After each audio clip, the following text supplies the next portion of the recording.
Welcome to W S academy. Good morning everyone. আজকে আমরা আলোচনা করব সিডিপি ক্লাস 12 নম্বর ক্লাস নিয়ে। এর আগে আমাদের 11খানা ক্লাস কিন্তু রয়েছে, তোমরা যারা দেখোনি তারা অবশ্যই দেখে নেবে। আমরা কিন্তু সম্ভাবনামূলক গুরুত্বপূর্ণ প্রশ্ন নিয়ে আমরা আলোচনা করছি, যারা দেখোনি তারা অবশ্যই কিন্তু দেখে নেবে।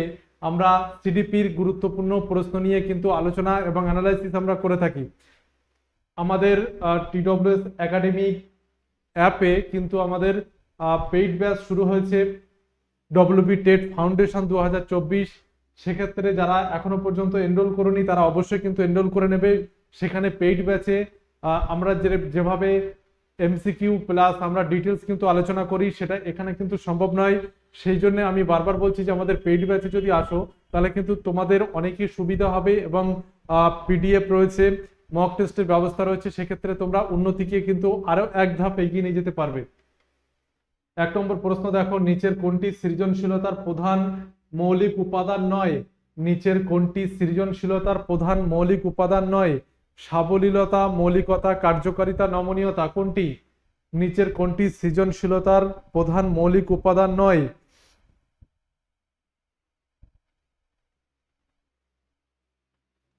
আচ্ছা, এই জায়গাটায় অপশনটা একটু দেখে নেবে। এই জায়গাটায় হবে নৈতিকতা, এটা নৈতিকতা হবে। এই হিসাবে যদি চারটি অপশন যদি আমি এইভাবে রাখি যে সাবলীলতা, মৌলিকতা, কার্যকারিতা, নৈতিকতা, সেক্ষেত্রে সৃজনশীলতার প্রধান মৌলিক উপাদান নয় কোনটি? কি হবে উত্তর বলবে?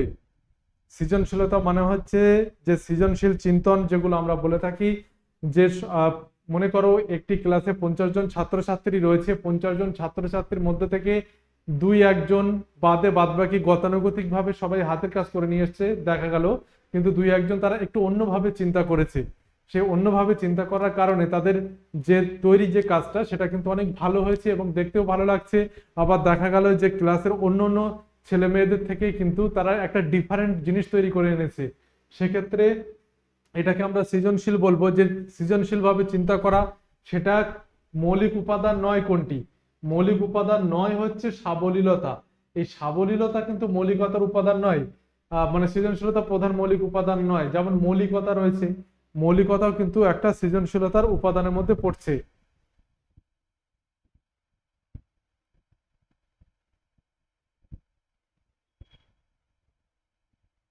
একটি সমস্যাকে বিভিন্ন দিক থেকে চিন্তা করতে সক্ষম হয় শিশু কোন উপাদানের দ্বারা? একটি সমস্যাকে বিভিন্ন দিক থেকে চিন্তা করতে সক্ষম হয় শিশু কোন উপাদানের দ্বারা? সাবলীলতা, মৌলিকতা, বিস্তৃতি, নমনীয়তা। মানে একটি সমস্যাকে বিভিন্ন দিক থেকে আমি চিন্তা করছি, ঠিক আছে, মানে আমাদের চিন্তা করতে তো কোনো বাধা নেই। তাহলে আমি একটা সমস্যাকে সমাধান করার জন্য বিভিন্ন দিক থেকে আমি যদি চিন্তা করি, তাহলে সেটা কিসের মধ্যে পড়ছে, কোন উপাদানের মধ্যে পড়ছে?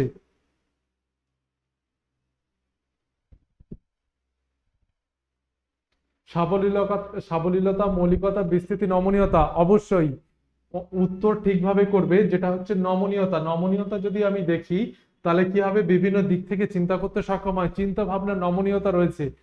দেখা গেল যে আমি অন্যভাবে চিন্তা করলাম বা এটা সমাধান করার ক্ষেত্রে এই যে চিন্তার এদিকে ওদিকে যাওয়ার যে নমনীয়তা, অর্থাৎ এটাকে আমরা মানে যাওয়ার যে স্বাধীনতা, এটাকে আমরা নমনীয়তা বলবো। এছাড়া সাবলীলতা, মৌলিকতার বিস্তৃতি, এইগুলো হচ্ছে সৃজনশীলতার উপাদান। যেমন সাবলীল সাবলীল ভাবে কোনো বিষয় চিন্তা করা, তারপরে হচ্ছে মৌলিকতা, অর্থাৎ যে কাজ করব সেগুলো একটার মধ্যে নতুনত্ব, মৌলিকত্ব থাকবে, অরিজিনালিটি থাকবে। তারা বিস্তৃতি, অর্থাৎ সেটা কতটা বিস্তৃতি, চিন্তা ভাবনার কতটা বিস্তৃতি অংশ জুড়ে কাজ করছে, সেটাও একটা চিন্তার বিষয়, অর্থাৎ এটাও একটা সৃজনশীলতার দিক। কিন্তু এই নমনীয়তাটা হচ্ছে বিভিন্ন দিক থেকে চিন্তা করতে সক্ষম হয় শিশু। 3 নম্বর দেখো, জন্ম থেকে কৈশোর পর্যন্ত শিশুদের বিকাশের ক্রম হলো, মানে জন্ম থেকে কৈশোর পর্যন্ত শিশুদের যে বিকাশ হয় তার ক্রম কিভাবে হবে? এগুলো সব কিন্তু কমা।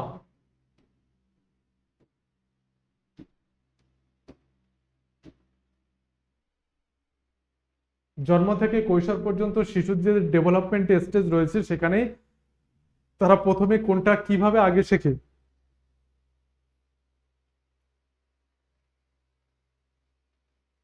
কোনটি শেখে আগে, ভালো করে লক্ষ্য করো। প্রথমে আগে কোনটি শেখে? সংবেদনশীল হয়, তারপর মূর্ত, তারপর বিমূর্ত। অর্থাৎ আগে প্রথমে ইন্দ্রিয়জাত যে সংবেদন, মানে সংবেদনতা যেগুলো আমরা বলি ইন্দ্রিয়ের, পঞ্চ ইন্দ্রিয়ের মাধ্যমে আমরা গ্রহণ করে থাকি, সেই সংবেদনগুলো আগে একটা সমন্বয় সাধন হবে ঠিকঠাক ভাবে, তারপরে মূর্ত জিনিস দেখিয়ে তাকে উদাহরণের সাহায্যে তাকে বোঝাতে হবে, তারপর সে বিমূর্ত ধারণায় আসবে। তাহলে আমরা লক্ষ্য করলাম আগে প্রথমে সংবেদন ইন্দ্রিয়গুলির পরিমার্জন হবে, তারপর মূর্ত বিষয়, তারপর বিমূর্ত বিষয়। এরকম না আগে বিমূর্ত, মূর্ত, বিমূর্ত। তাহলে তিনখানা অপশন বাদ। কেন বাদ? বিমূর্ত আগে কখনোই হতে পারে না, তাই না? তাহলে এটা বাদ।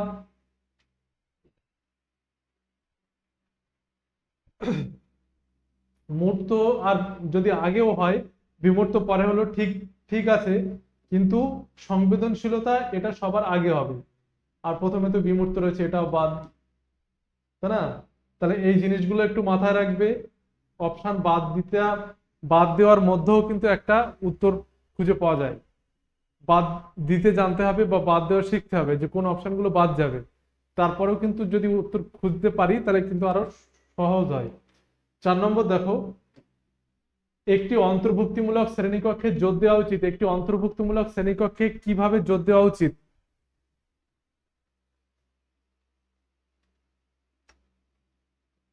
একটি অন্তর্ভুক্তিমূলক শ্রেণীকক্ষে কিভাবে যোগ দেওয়া উচিত?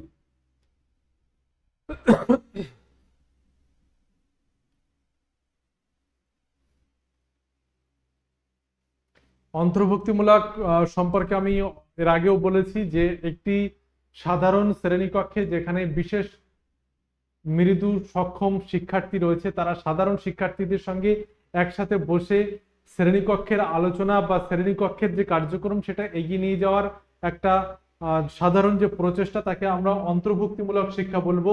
যেখানে পৃথক শিশুদের সম্ভাবনাকে সর্বাধিক করার লক্ষ্যে শিক্ষা প্রদান, অর্থাৎ পৃথক যারা শিশু রয়েছে, দেখা গেল যে মৃদু মাত্রার অক্ষম যারা শিশু রয়েছে, তারা যদি সাধারণ শিক্ষার্থীদের সাথে বসে মানে তারা যদি শিখতে পারে, তাহলে তাদের সম্ভাবনাকে সর্বাধিক করতে হবে। এটা আবার অন্তর্ভুক্তিমূলক শ্রেণীকক্ষে আমাদের এটা জোর দিতে হবে। কোনটি সৃজনশীলতার প্রাথমিক শনাক্তকরণ বৈশিষ্ট্য? সৃজনশীলতার প্রথম ভাবে শনাক্ত করব, সেটা কোন দিক থেকে বৈশিষ্ট্য?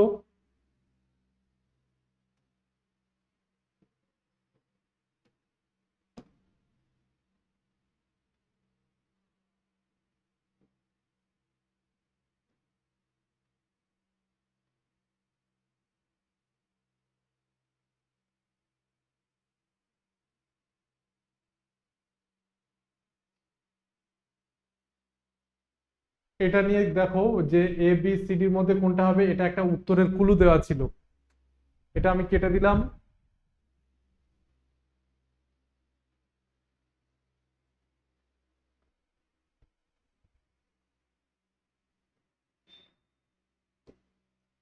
কোনটি সৃজনশীলতার প্রাথমিক শনাক্তকরণের বৈশিষ্ট্য? এটি উত্তর হবে ভিন্ন ভিন্ন চিন্তাধারা, যে বিভিন্ন দিক থেকে বিভিন্নভাবে চিন্তা করছে শিশু, এটা সৃজনশীলতার প্রাথমিক শনাক্তকরণের কিন্তু এটা বৈশিষ্ট্য। প্রাথমিকভাবে যে সৃজনশীল শিশু কেমন, প্রথম যে যদি চিনতে পারা যায়, তাহলে তার মধ্যে এটা থাকবে যে ভিন্ন ভিন্ন চিন্তাধারা। 6 নম্বর দেখো, প্রেরণা প্রেরণা থেকে শিখনকে স্থায়ী করা যেতে পারে। প্রেরণা থেকে শিশুকে মানে শিখন যদি আমরা স্থায়ী করতে পারি, তাহলে শিশুকে যে শিখন যেটা দেওয়া হচ্ছে সেটাকে যদি আমরা স্থায়ী করতে পারি, অর্থাৎ সেটা যদি আমরা তার মানসিক সংগঠনে যদি একটা দীর্ঘ সময় রাখার চেষ্টা করি, তাহলে অপশনগুলোর মধ্যে কোনটি হবে?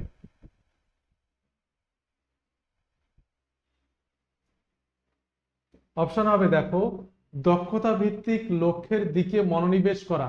অর্থাৎ দক্ষতা ভিত্তিক লক্ষ্য বলতে যে শিশু যেটা শিখছে সেটা হাতে কলমে সে কতটা দক্ষতা অর্জন করেছে, এই লক্ষ্যে যদি আমরা মনোনিবেশ করি তাহলে তার মধ্যে শিখন কিন্তু একটা স্থায়ী হবে। তুমি একটা ক্লাসের যদি থিওরি তুমি পড়ো, সেটা যদি তুমি বাস্তব ক্ষেত্রে কাজে লাগাও, তাহলে তোমার ওই থিওরি শুধু পড়ে মনে রাখা আর থিওরি পড়ে বাস্তবে কাজে লাগানো, এই দুটোর মধ্যে কিন্তু শিখনের স্থায়িত্বের মধ্যে একটা কিন্তু একটা ডিফারেন্ট থাকে। তাহলে দক্ষতা ভিত্তিক লক্ষ্যের দিকে মনোনিবেশ করা। মুখস্থ পদ্ধতি তো থাকবে না, সহজ কাজ প্রদান এটা থাকবে না, শিশুকে শাস্তি দিয়ে তো হবেই না। 7 নম্বর দেখো ব্যক্তিত্বের ব্যাখ্যা রয়েছে, এই ব্যাখ্যাগুলোর মধ্য থেকে option A B C D এইগুলোর মধ্যে থেকে উত্তর করবে যে কোনটা ব্যক্তিত্বের ব্যাখ্যা সঠিকভাবে ব্যাখ্যা করা যাবে।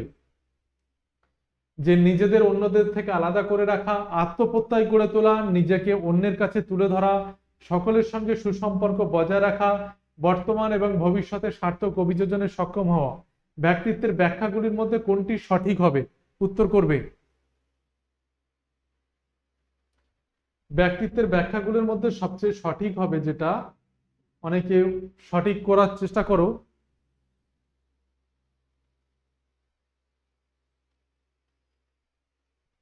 উত্তর হবে, দেখো উত্তর কি হবে, সবার পড়া হয়েছে।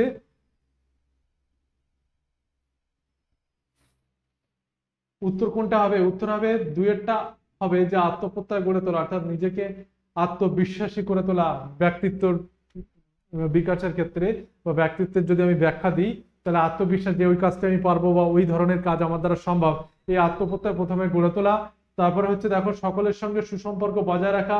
ব্যক্তিত্ব যদি সঠিকভাবে গড়ে ওঠে সকলের সঙ্গে কিন্তু সুসম্পর্ক বজায় থাকবে। বিভিন্ন পরিস্থিতিতে বিভিন্ন মানুষ তোমাকে যদি বিভিন্নভাবে তোমাকে নিয়ন্ত্রণ করার চেষ্টা করবে, কিন্তু তুমি ওই অভিযোজন, নতুন পরিস্থিতিতে অভিযোজন করে সকলের সঙ্গে সুসম্পর্ক বজায় রাখার চেষ্টা করা, এবং বর্তমান ও ভবিষ্যতে সার্থক অভিযোজনে সক্ষম হওয়া, এটাও কিন্তু দরকার। অর্থাৎ অপশন হবে ডি, 2, 4 এবং 5। এটা হচ্ছে ব্যক্তিত্বের সবচেয়ে ভালো ব্যাখ্যা, অর্থাৎ ব্যক্তিত্বের ব্যাখ্যা এটা দেওয়া যায়। অন্যদের কাছে তুলে ধরার জন্য নিজের ব্যক্তিত্ব কখনোই ব্যাখ্যা করা যায় না। নিজেকে অন্যদের থেকে আলাদা করে রাখলে একটা সমস্যা তৈরি হবে।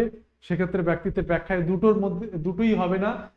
হবে কি? আত্মপ্রত্যয় গড়ে তোলা, আত্মবিশ্বাসী হওয়া, কোনো ঘটনা বা কোনো কাজ আমি আত্মবিশ্বাসের সাথে করব, সকলের সাথে সুসম্পর্ক বজায় রাখা সমাজ পরিবেশে, এবং বর্তমান এবং ভবিষ্যতে সার্থক অভিযোজনে সক্ষম হওয়া। 8 নম্বর দেখো ব্যক্তিত্ব বিকাশের নিয়ন্ত্রক কোনটি? ব্যক্তির ব্যক্তিত্ব বিকাশের নিয়ন্ত্রক কোনটি? এগুলো সিটেটের কোশ্চেন, কিন্তু চেষ্টা করো উত্তর করার।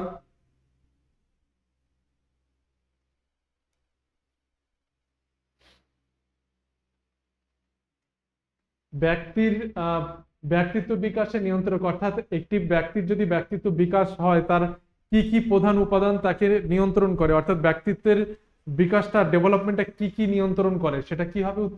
উত্তর হবে বংশধারা, শৈশবকালীন পারিবারিক অভিজ্ঞতা, এবং পরবর্তী জীবনের বিভিন্ন ঘটনা। এইগুলো এটা হচ্ছে ব্যক্তিত্ব বিকাশের নিয়ন্ত্রক। এটা হচ্ছে কি? ব্যক্তিত্ব বিকাশের নিয়ন্ত্রক। 9 নম্বর দেখো ব্যক্তিত্বের একটি গুরুত্বপূর্ণ বৈশিষ্ট্য। ব্যক্তিত্বের একটি গুরুত্বপূর্ণ বৈশিষ্ট্য অপেক্ষাকৃত স্থায়ী, দ্রুত পরিবর্তনশীল, স্থায়িত্ব নির্ভর করে ব্যক্তি ইচ্ছা অনিচ্ছার উপর। কোনটি সঠিক? কোনটি হবে? ব্যক্তিত্বের একটি গুরুত্বপূর্ণ বৈশিষ্ট্যের মধ্যে কোনটি হবে?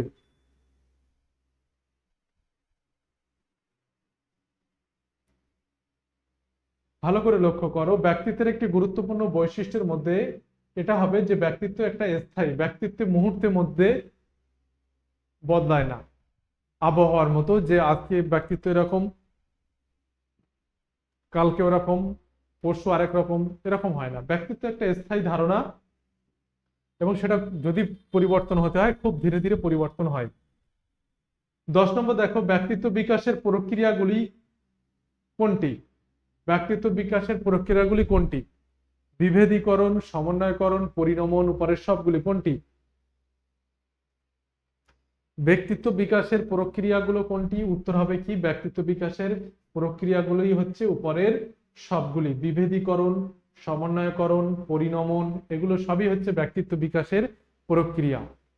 11 নম্বর দেখো নিচের কোনটি ব্যক্তিত্ব বিকাশের প্রক্রিয়া নয়? তাহলে আগের যে কোশ্চেনটা আমি বললাম সেটার সাথে রিলেট করো, তাহলে এটা একটা আলাদা পয়েন্ট হবে, আলাদা হয়ে যাবে। যেটা ব্যক্তিত্ব বিকাশের প্রক্রিয়া নয় কোনটি? সেটা হচ্ছে প্রেরণা। প্রেরণা কিন্তু ব্যক্তিত্ব বিকাশের প্রক্রিয়া নয়। এই শিখন ব্যক্তিত্ব বিকাশে আমাদের সাহায্য করে কি করে না? বলো এক কথায়, যে শিখন আমাদের ব্যক্তিত্ব বিকাশে সাহায্য করে। পরিণমন বা ম্যাচুরেশন আমাদের ব্যক্তিত্ব বিকাশের একটা নিয়ন্ত্রক বলা যায়। সমন্বয়করণ অর্থাৎ বিভিন্ন শেখা বিষয়বস্তু, বিভিন্ন ঘটনা বা বিভিন্ন ধরনের বিকাশের সাথে আমরা যে সমন্বয় সাধন হচ্ছে, সেই সমন্বয়টাও কিন্তু আমাদের ব্যক্তিত্ব বিকাশের প্রক্রিয়া। 12 নম্বর দেখো, বুদ্ধির সঙ্গে শিক্ষাগত পারদর্শিতার সম্পর্ক। বুদ্ধির সঙ্গে শিক্ষাগত পারদর্শিতার সম্পর্ক খুব গভীর, গভীর, মাঝামাঝি নাকি অল্প, কোনটি? বুদ্ধির সঙ্গে শিক্ষাগত পারদর্শিতার সম্পর্ক কেমন? দেখো, বুদ্ধির সঙ্গে শিক্ষাগত পারদর্শিতার সম্পর্ক হচ্ছে মাঝামাঝি। খুব গভীর বা গভীর বা অল্প এটা বলা যাবে না। শিক্ষাগত পারদর্শিতার সম্পর্ক হচ্ছে মাঝামাঝি। তোমার প্রচেষ্টা, তোমার মনোযোগ, এই সমস্ত শর্তগুলোর উপর নির্ভর করে কিন্তু শিক্ষাগত পারদর্শিতার সম্পর্ক। দেখা গেল যে অত্যাধিক পরিমাণে বুদ্ধি রয়েছে, তারপরেও কিন্তু তার শিক্ষাগত পারদর্শিতা যদি তার লো কোয়ালিটি হয় বা শিক্ষাগত পারদর্শিতা একদম নিম্নমানের, তাহলে সেক্ষেত্রে আমরা কোন কোন নির্ধারকগুলোকে বলবো যে তার শিক্ষাগত পারদর্শিতা নিম্নমানের হওয়ার কারণে এই নির্ধারকগুলো, তাহলে সেক্ষেত্রে মনোযোগহীনতা থাকবে। হ্যাঁ, তারপরে ইচ্ছা অনিচ্ছার ব্যাপার যেটা রয়েছে সেটা থাকবে, অস্থিরতা, এইগুলো থাকতে পারে। তাহলে আমরা বুদ্ধির সঙ্গে শিক্ষাগত পারদর্শিতার সম্পর্ক মাঝামাঝি থাকে। 13 নম্বর দেখো, শিক্ষাক্ষেত্রে সাফল্যের জন্য বুদ্ধি কি ধরনের নির্ধারক? শিক্ষাক্ষেত্রে সাফল্যের জন্য বুদ্ধি কি ধরনের নির্ধারক? প্রথম প্রধান নির্ধারক, নাকি অন্যতম গুরুত্বপূর্ণ নির্ধারক, নাকি তাৎপর্যপূর্ণ নির্ধারক, নাকি একমাত্র নির্ধারক, কোনটি? শিক্ষাক্ষেত্রে সাফল্যের জন্য, মানে শিক্ষাক্ষেত্রে আমি যদি সাফল্য লাভ করি তাহলে বুদ্ধি কেমন হবে?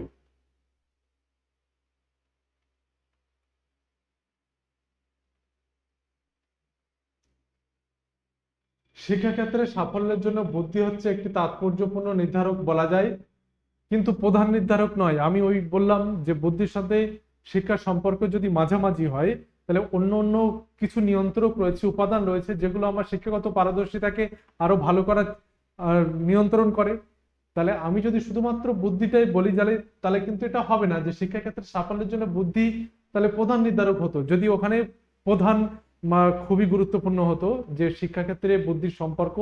মানে আমি বলতে চাইছি যে 12 নম্বরটা যদি খুব গভীর এটা করতাম, তাহলে এখানে এটা অবশ্যই হতো যে প্রধান নির্ধারক, কিন্তু ওখানে খুব গভীর তো না, ওখানে মাঝামাঝি। অর্থাৎ অন্যান্য উপাদানও শিক্ষাগত পারদর্শিতাকে প্রভাবিত করে। সেক্ষেত্রে শিক্ষাক্ষেত্রে সাফল্যের জন্য বুদ্ধি হচ্ছে তাৎপর্যপূর্ণ নির্ধারক, কিন্তু প্রধান নির্ধারক নয়, এটা মাথায় রাখবে। 14 নম্বর দেখো, নিচের কোনটি সঠিক? শিক্ষাক্ষেত্রে বুদ্ধি অভিক্ষার প্রয়োজনীয়তা কি? বিদ্যালয়ে ভর্তির ক্ষেত্রে, আশানুরূপ শিক্ষা অর্জনের ব্যর্থতা নির্ণয়ে, শিক্ষকদের মূল্যায়নে, সবগুলি। শিক্ষাক্ষেত্রে বুদ্ধি অভিক্ষার প্রয়োজনীয়তা কেন? কেন প্রয়োজন শিক্ষাক্ষেত্রে বুদ্ধি অভিক্ষা?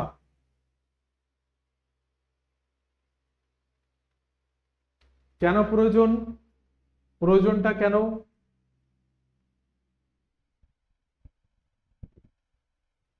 প্রয়োজন হচ্ছে সবগুলি, অর্থাৎ ভর্তির ক্ষেত্রে, আশানুরূপ শিক্ষা অর্জনে, শিক্ষকদের মূল্যায়নে, এগুলো সব দরকার। 15 নম্বর দেখো, অন্তর্ভুক্তিমূলক শ্রেণীকক্ষে ভিন্নভাবে সক্ষম শিক্ষার্থী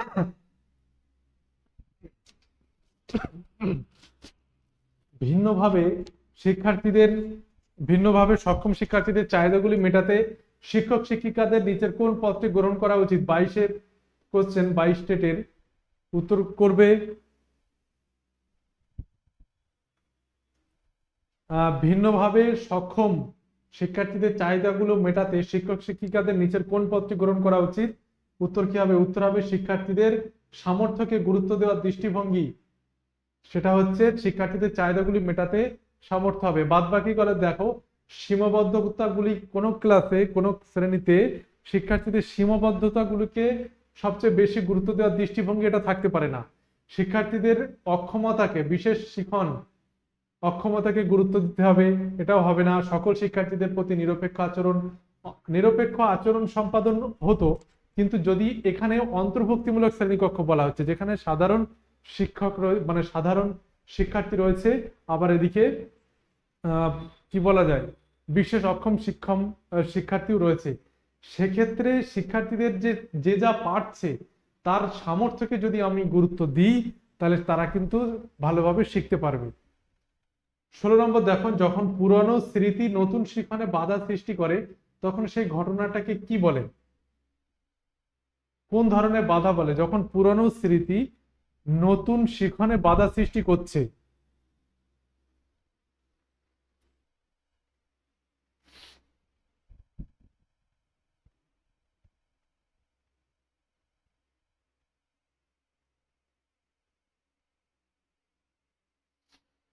যখন পুরনো স্মৃতি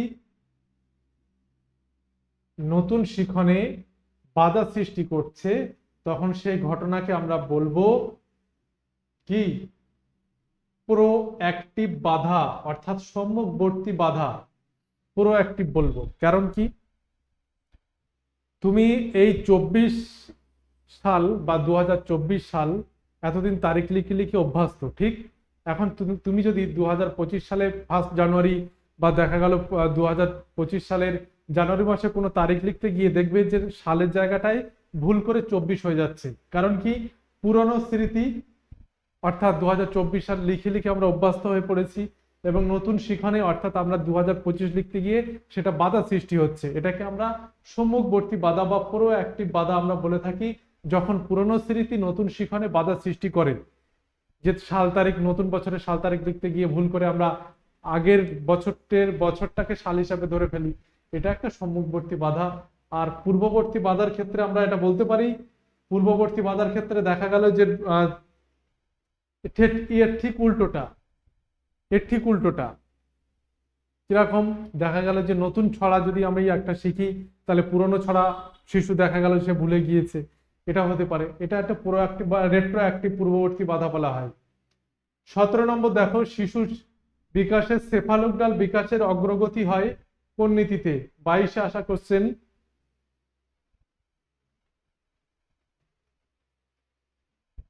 মাথা থেকে পায়ের দিকে, মাথা থেকে পায়ের দিকে হয়।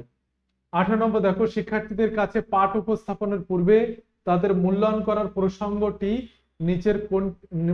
নিচের কোনটি প্রাসঙ্গিক কারণ নয়?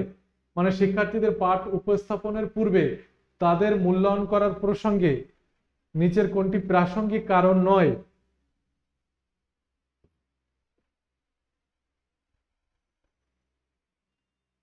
মানে শিক্ষার্থীদের পাঠ উপস্থাপনের আগে তাদের যাচাই করা, এটা এটা করা হয়, এর মধ্যে কোনটি সেটার কারণ নয়?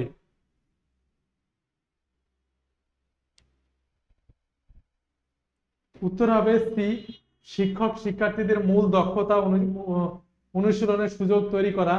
যে দেখো ভালো করে, যে একটা শ্রেণীকক্ষে শিক্ষার্থীদের পাঠ উপস্থাপন করা হচ্ছে, পাঠ উপস্থাপন করার আগে তারা কতটা জানলো সে সম্পর্কে যদি আমি একটা ছোট্ট মূল্যায়ন করি তাহলে এটা প্রস্তুতি যাচাই করা, এটা হবে। পাঠ উপস্থাপনে শিক্ষার্থীদের সচেতন করা যে আজকে কোন পাঠটা পড়ানো হবে সেটা সচেতন করে দেওয়া। সহযোগী শিক্ষক শিক্ষণের শিক্ষার্থীদের নিয়ে ভিন্ন ভিন্ন শিখন গোষ্ঠী গঠন করা, অর্থাৎ শিক্ষার্থীরা কতটা জানে কতটা জানে না, এবং যারা জানে তাদের একটা আলাদা করে দিলাম, দল আলাদা করে দিলাম। এইভাবে এইভাবে মূল্যায়ন করা হয়। কিন্তু প্রাসঙ্গিক কারণ নয় কোনটি? এটা যে শিক্ষণ দক্ষতা অনুযায়ী অনুশীলনের সুযোগ তৈরি করে দেওয়া শিক্ষক শিক্ষিকাদের, এটা হবে না। বাদ বাকিগুলো সবগুলো কিন্তু সঠিক হবে। 19 নম্বর দেখো, শিশুদের অন্যের দৃষ্টিভঙ্গি দিয়ে বোঝার অবস্থাকে বোঝার মানে অন্যের দৃষ্টিভঙ্গি দিয়ে কোনো অবস্থাকে বোঝার অক্ষমতা, এটাকে আমরা কি বলবো? এটাকে আমরা কি বলবো? এটা সবাই পারবে এটা নিশ্চয়ই। আত্মকেন্দ্রিক চিন্তন, আত্মকেন্দ্রিক চিন্তন, তাই না? যেটা জিন পিয়াজের কগনিটিভ ডেভেলপমেন্ট থিওরিতে আমরা পাই। আমাদের ক্লাস সেপ্টেম্বরের যে অন্যান্য চাকরি পরীক্ষা প্রস্তুতি যারা নিচ্ছ তাদের ক্ষেত্রেও কিন্তু এটা খুবই গুরুত্বপূর্ণ। ফ্রি লাইভ ক্লাস রুটিন রয়েছে, এটা তোমরা দেখে নেবে। শিক্ষায় অধিকার আইন 2009-এ প্রস্তাবিত অন্তর্ভুক্তিমূলক শিক্ষা ধারণাটির ওপর ভিত্তি করে কোন দৃষ্টিকোণ বা কোন দৃষ্টিভঙ্গি? এটা সিটেটে আসা কোশ্চেন, সিটেটে আসা কোশ্চেন, এগুলো উত্তর করার চেষ্টা করবে।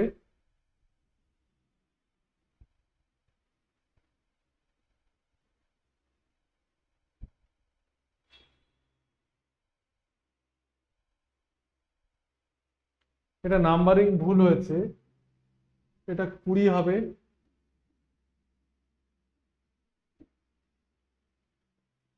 শিক্ষার অধিকার আইন 2009 প্রস্তাবিত যে অন্তর্ভুক্তিমূলক শিক্ষা, সেটা সেখানে যে দৃষ্টিভঙ্গি সেটা রয়েছে।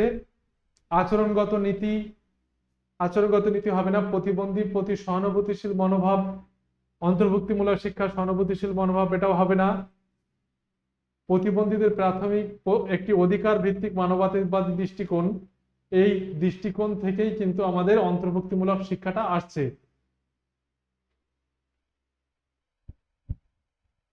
প্রতিবন্ধীদের প্রতি সহানুভূতিশীল শুধুমাত্র যদি হয় তাহলে অন্তর্ভুক্তিমূলক শিক্ষার মধ্যে ওটা পড়বে না, ঠিক। কিন্তু এটা অধিকার ভিত্তিক মানবতাবাদী দৃষ্টিকোণ যদি করি তাহলে ওর মধ্যে অন্তর্ভুক্তিমূলক শিক্ষা আসছে, যেখানে সাধারণ শিক্ষার্থী প্লাস মৃদু অক্ষম শিক্ষার্থীরাও পড়ছে। 21 নম্বর দেখো, কোহলার কফকা কোন ধারার বিজ্ঞানী? কোহলার কফকা কোন ধারার বিজ্ঞানী? আচরণবাদী, ক্রিয়াবাদী, অনুষঙ্গবাদী, সমগ্রতাবাদী। দেখো, কোহলার কফকা হচ্ছে ইনসাইটফুল লার্নিং অর্থাৎ সমগ্রতাবাদী, অর্থাৎ সমগ্রতাবাদ সম্পর্কে ধারণা দিয়েছিলেন, তাই আমরা বলবো এটা সমগ্রতাবাদী। 22 নম্বর দেখো, অন্তর্দৃষ্টিমূলক শিখন মূলত সম্ভব হয় বুদ্ধির দ্বারা, অনুকরণের দ্বারা, অনুবর্তনের দ্বারা, অনুশীলনের দ্বারা। উত্তর কি হবে? অন্তর্দৃষ্টিমূলক শিখন। অন্তর্দৃষ্টিমূলক শিখনের ক্ষেত্রে অনুশীলনের থেকে সবচেয়ে বেশি প্রয়োজন যেটা হয় সেটা হচ্ছে বুদ্ধি, ঠিক। আর অনুশীলন, অনুশীলন কোনটা? যান্ত্রিক প্রচেষ্টা, যেটা থর্নডাইকের প্রচেষ্টা ভুল তত্ত্ব। 23 নম্বর দেখো, বিশেষ শিক্ষা সম্পর্কযুক্ত কাদের জন্য? বিশেষ শিক্ষা কাদের জন্য সম্পর্কযুক্ত?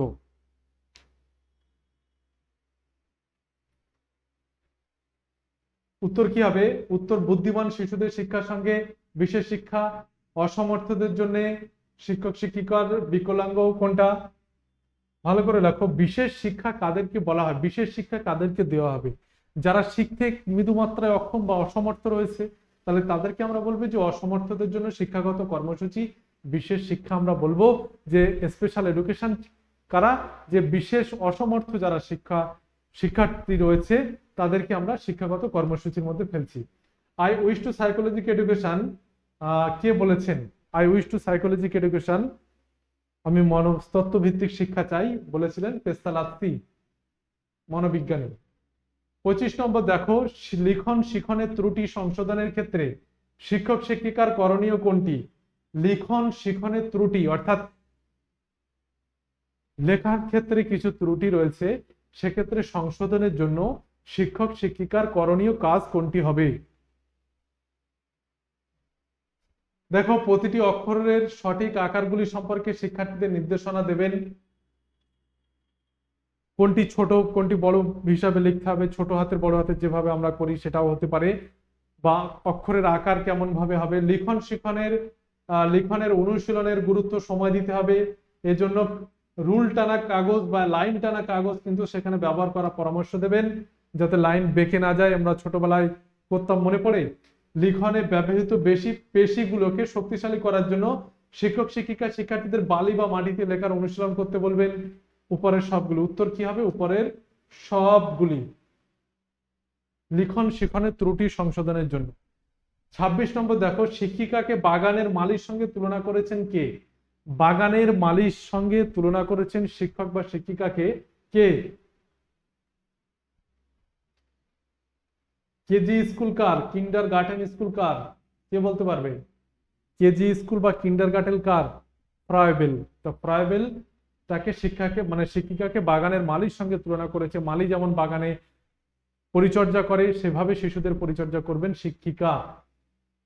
শ্রেণীকক্ষে শৃঙ্খলা বজায় রাখার কার্যকারী পদ্ধতি কোনটি? শিক্ষার্থীদের প্রয়োজন অনুযায়ী কর্মসূচি, শৃঙ্খলাহীনতার কারণ না ঘটলে তার শক্ত হাতে দমন করা, শ্রেণীকক্ষে শিক্ষকের শৌখিন মূল্যবান পোশাক পরে আসা, কোনটি নয়। উত্তর কি হবে?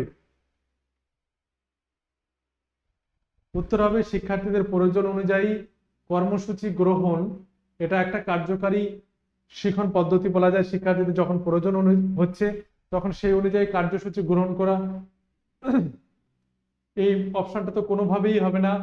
শৃঙ্খলার কারণ ঘটলে দমন করা, তাহলে শিক্ষার্থীদের প্রয়োজন অনুযায়ী কর্মসূচি গ্রহণ করা। 28 নম্বর দেখো, শিখনের জন্য অনুকূল পরিবেশ হলো শ্রেণীকক্ষে উপযুক্ত সমাজ মনস্তত্ত্বমূলক আবহাওয়া, উপযুক্ত বসার ব্যবস্থা, কোনটি হবে? বলো উত্তর। উত্তর হবে সবগুলি। এটা তো হবেই, সমাজ মনস্তত্ত্বমূলক আবহাওয়া, উপযুক্ত বসার ব্যবস্থা থাকবে, সহযোগিতা এবং প্রতিযোগিতামূলক দলীয় ব্যবস্থা এগুলো থাকবে, শ্রেণীকক্ষে মাঝে মাঝে ছোট ছোট পরীক্ষা নেওয়ার মাধ্যমে সহযোগিতা ও প্রতিযোগিতা দলীয় ব্যবস্থা থাকে।